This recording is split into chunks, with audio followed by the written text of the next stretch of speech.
What a girl, what a world, what a light. Oh, I married Joan.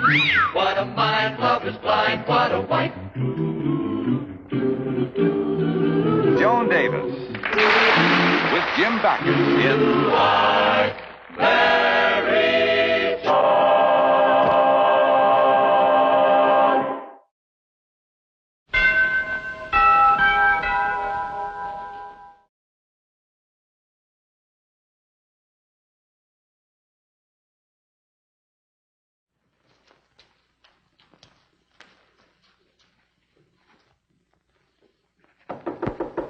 Come in. Here he is, Judge. Oh, thank you, Clark. I want to talk to Joe alone. Oh, but, Judge, you just gave him a stiff sentence. How do you know he won't pull something? That's all right, Clark. Joe, sit down there. Okay. I'll be right outside, sir. Mind if I smoke, Judge? No, that's all right. Yeah. No, thank you. Now, the reason I called you here, Joe, I talked to your son Tommy before. He's mighty fond of you. Yeah. Good kid, that Tommy. A real good kid. Only 10 years old and what moxie. Chip off the old block. I know, Joe. And that's what I'm afraid of. He might wind up being a criminal like you. What's wrong with being a criminal, Judge? My old man was a crook. His old man was a crook, and his old man's old man was a crook. Being a crook in our family isn't just a career, it's a tradition. Well, that's one way of looking at it, Joe, but I'm afraid you're wrong. Now, the reason I called you here was to talk about your son. Tommy can take care of himself. He's tough, that kid, I'm telling you. Maybe too tough. Well, anyway, my sister's coming out here from Ohio next week. He can live with her. No, I'm afraid that wouldn't work. The way Tommy is now, I would have to recommend a reform school. Reform school? Judge, my sister ain't like me, honest. Give me a break. He needs an awfully strong hand. Judge, I don't want my kid going to no reform school. Please. I'll tell you what I'll do, Joe. I like Tommy, and, well, if it's all right with my wife, I'll take him home with me to visit for a week until your sister arrives. Then if I see any hope for Tommy, I'll let your sister have custody of him. Thanks, Judge. You take him. And thanks again. Say, I better start getting dinner ready. No, I'm not going to fuss. Today's the day I just take all the odds and ends out of the refrigerator, put them together, and serve it. I call it Hungarian goulash. I know it isn't Hungarian goulash, but how can you prove it? I get by with it with Brad. He never knows what he's eating half the time anyway. The only danger is he might like it too much, ask me to make it again, and I'm dead. Think I'm dead anyway. Goodbye. Well, sweetheart, how are you? Hello there. Oh, I hope you never guess what I'm having for dinner tonight. Joan, there's something I want to discuss with you. Well, what is it, Brad? Well, it's just I don't know how to break it to you. Break it. What? Well, look, honey, let me put it this way. It seems to me that a nice home like this is, Yes? well, it would be a wonderful environment for a child. A child? Oh, Brad, darling. Yes, it would be wonderful, wouldn't it? I know I'd like coming home tomorrow and finding a kid around the place. Tomorrow? I know on such short notice it'd be tough on you. Oh, it's practically impossible. Joan, what are you talking about? A child. Maybe a little girl. No, it's a boy. You trying to do? Run this whole thing? Why can't you be like any other man and stay in the waiting room and be told? Joan. All right, you have the baby and I'll pass out the cigars. Listen, Joan, a 10-year-old boy is coming to visit us for a week. What? That's what I've been trying to tell you. You know, it's just starting to get a yen for sour pickles.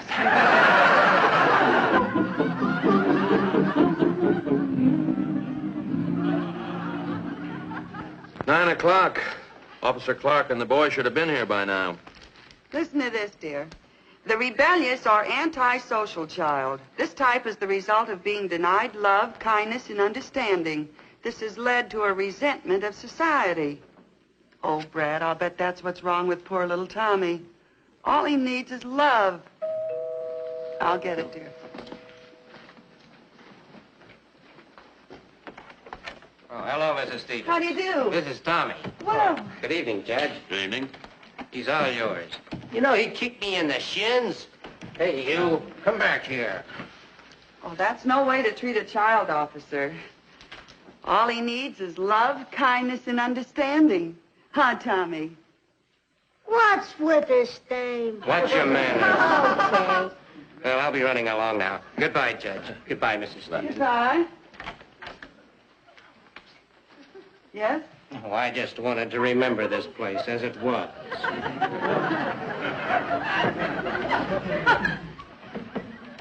Well, Tommy, remember me? I'm Judge Stevens. Yeah, you're the fink who sent up my old man. The Fink, Brad. What? And I'm Mrs. Stevens, the Fink's wife. The Fink and I, the judge and I are awfully happy to have you here with us. Well, I know we can talk about that tomorrow because it must be way past your bedtime. And you know what I'm going to do? Tell you a bedtime story. So off to Betty Bye we go. Listen, lady, I never hit the sack before 11 o'clock. Oh, but Tommy... Joni, let me handle this. Tommy? I ain't moving till I see a lawyer. Now listen, you. Get up there. You understand? No arguments. Now get going.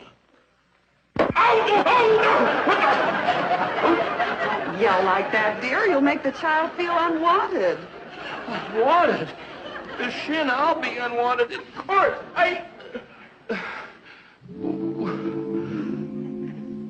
But nobody hits the hay this early. You're squares. Now, don't you worry, Tommy. I'm going to tell you a nice bedtime story about Goldilocks and the Three Bears. I think I'll go out for a smoke. I'll go with you. Okay. Now, once upon a time, there were 3 bears. I don't like them kid stories. Well, what kind of stories do you like? Real stories, like my pop used to tell me. I can just imagine what they were like. All right, Tommy, I'll tell you a real story. Once upon a time, there was a beautiful doll by the name of Goldilocks. And 3 bookies, Manny, Mo, and Sam. Manny was a great big bookie. And Mo was a medium-sized bookie. And Sam was a teensy-weensy bookie. Only took 50-cent bets. Now, Sam wanted to be a great big bookie like Manny. He also had a yen for Manny's girl, Goldilocks. Dames, they always make trouble. Well, one night they're all sitting around in Joe's diner, eating their curds and whey, and in walks great big Manny, and he pulls a rod. All right, you guys. I'm taking over the South Side, see? From now on, see? What I say, see, goes, see? Now, if there's anybody that has any objections, let's hear from him now, see?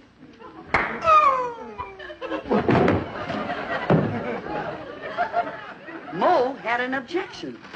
So medium-sized Mo says, well, from now on, I'm taking over the South Side. So, if anybody has any objections, let them say so.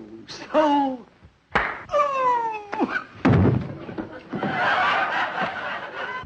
Sam had an objection.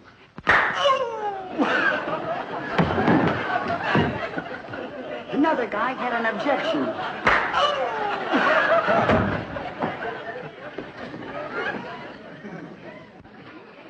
Finally, there was nobody left but Goldilocks.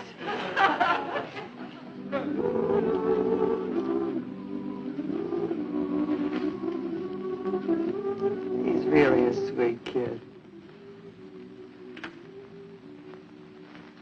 Now I'm taking over the South Side. Such such a hectic time with Tommy. First we were going to, and then he, and then I. Well, I couldn't help it, and I didn't know that he was... Joan, simmer down. I can't understand a word you're saying. Well, it all started this morning when I invited those nice boys on the block to come over and play games with Tommy and me. Well,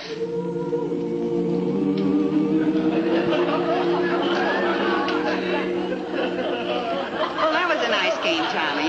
Now it's Bobby's turn to choose the game. Is the car out front, Lefty? Yeah, it's outside with the motor running. Tommy, untie me, dear. It's Bobby's turn now. Okay, boss, we gotta lamb out of here and get to our hideout. Boys! Wait a minute. Tommy, I said untie me, dear. The game is over. Let's play fair now. But we ain't made our getaway yet. I don't care, dear. Untie me this minute. That's no way to rob a bank. Tommy, I said untie me. It's Bobby's turn to choose a game. Now, we must play all games fair. All little boys should really have a turn, and then... I know we did this. Okay, men, let's make our getaway.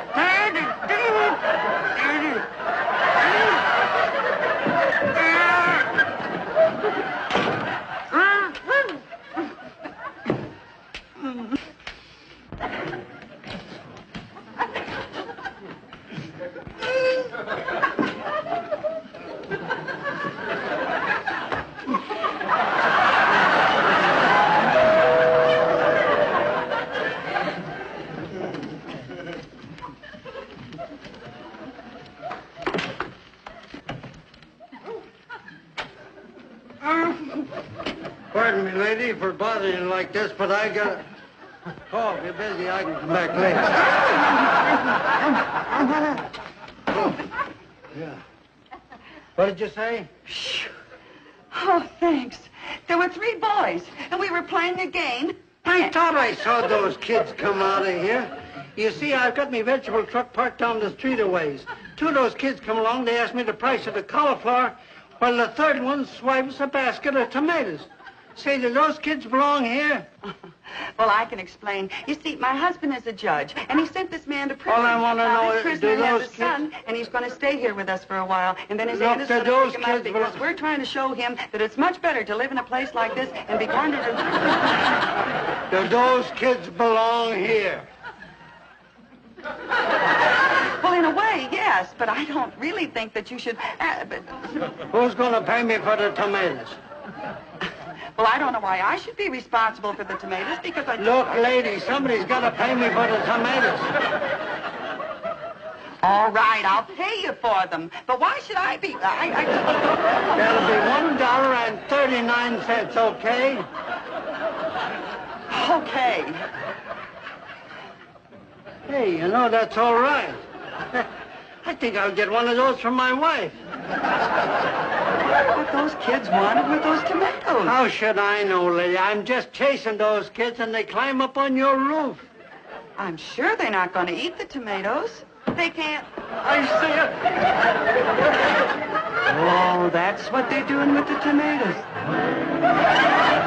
And that's what happened this morning, Brad. I never heard of such a thing. The little monster. Well, after the vegetable man untied me and I got Tommy home, he promised to be good. So I decided to take him to a movie. What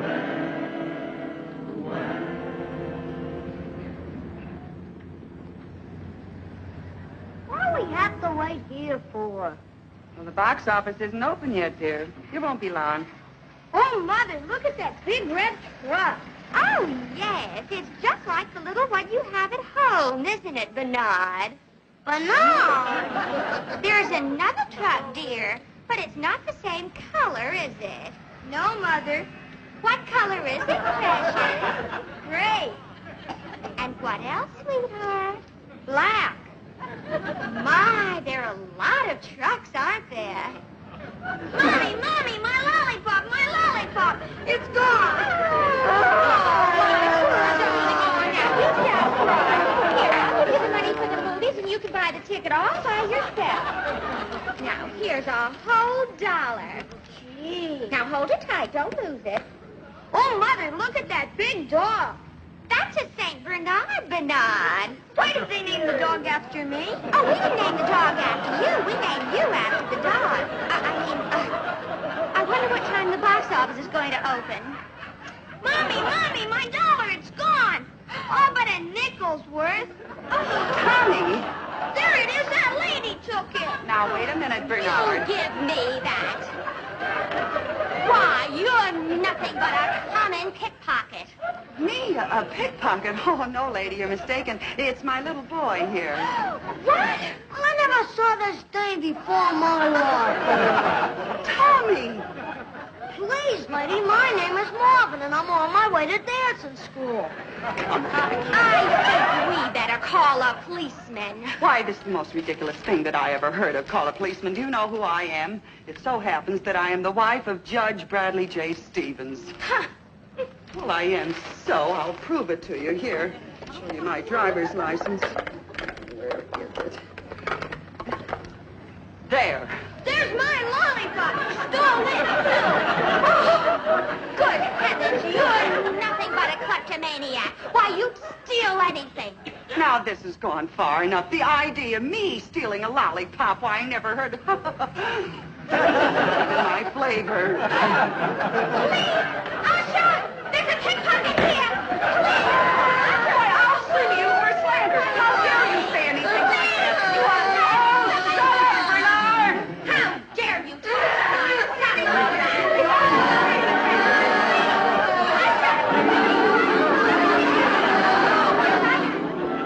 And that's what happened this afternoon, Brad. And you can't come right home and talk to me about it because I'm not home. You'll have to come here. I can't, Joan. I'm very busy. But there's a very good reason why you have to come here.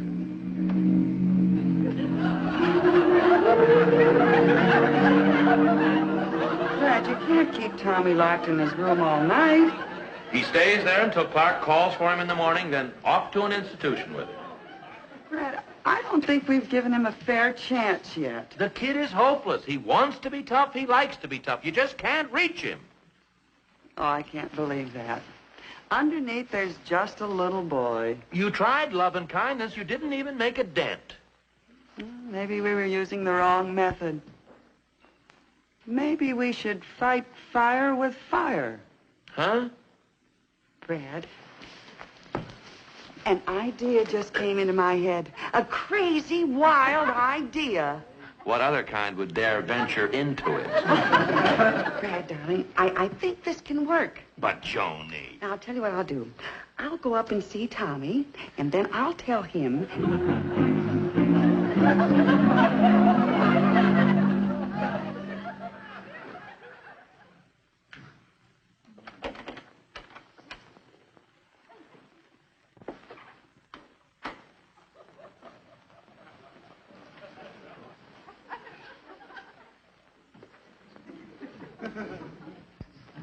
Yes, you'll do.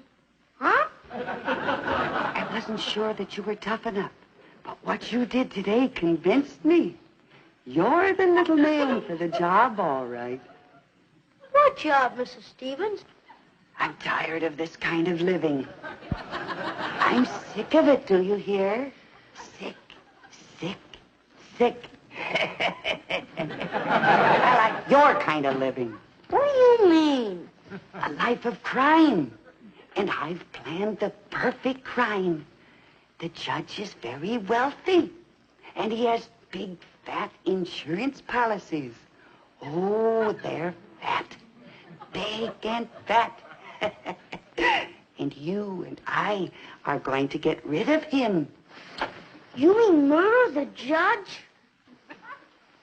Such a bright boy. Such a bright little boy. And so fat. You want to kill your own husband? I was going to get someone else to do it, but the judge has been so nice to me, I'd rather do it myself. And you're going to help me. Honest, Mrs. Stevens, I don't want to do nothing like that. I never done nothing like that, and my pop never done nothing like that neither. But I thought you were tough. Very tough. And fat. Well, gee, I don't know. What? Are you with me, or are you chicken? Fat. Or chicken fat? Well, good. I knew you'd do it. Tonight's the night. Tonight? Well, it has to be tonight because tomorrow night I'm playing bridge with the girls, and then... Yes, tonight's the night. Come on.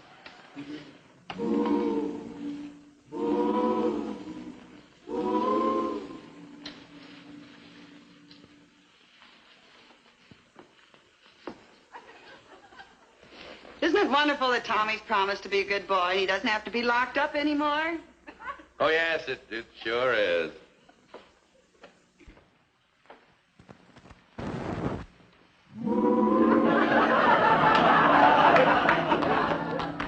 Here's your milk, Angel. Oh, thank you. Yes, there's nothing like a glass of warm milk before bedtime for a good, long sleep. May run longer than he thinks.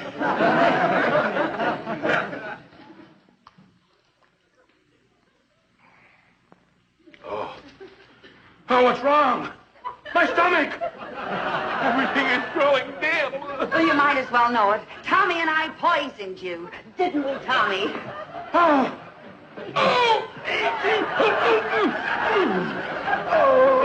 Let's figure up the take, Tommy. Oh, I'm going. Everything turning black. Let's see, 8,000 in bonds. Insurance, 20,000. Cash. Hey, you're not dead yet. How much cash you got? Oh, the pain! The pain! $7,000. Oh, the pain! I'm going! I'm dying! Wristwatch, $100. Oh, everything's turning black. I'm going. All right, so go already. Go, man. Go.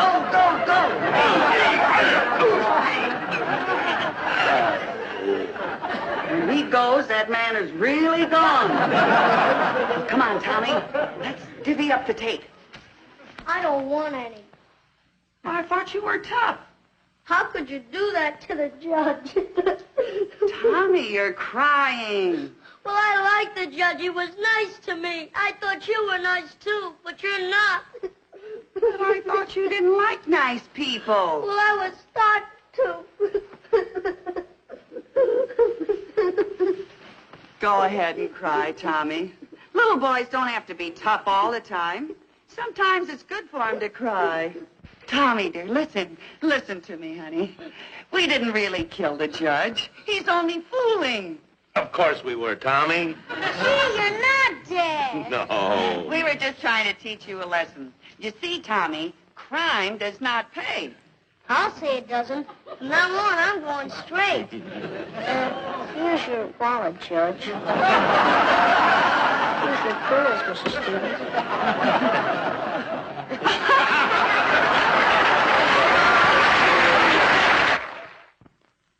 Joni, I've certainly got to hand it to you. You handled Tommy just right. Well, you weren't so bad either. What an actor you are. What a wonderful job of dying. Oh, I always did consider myself quite an actor, Joni. Mask and wig in college. Best Hamlet they ever had. Soliloquy.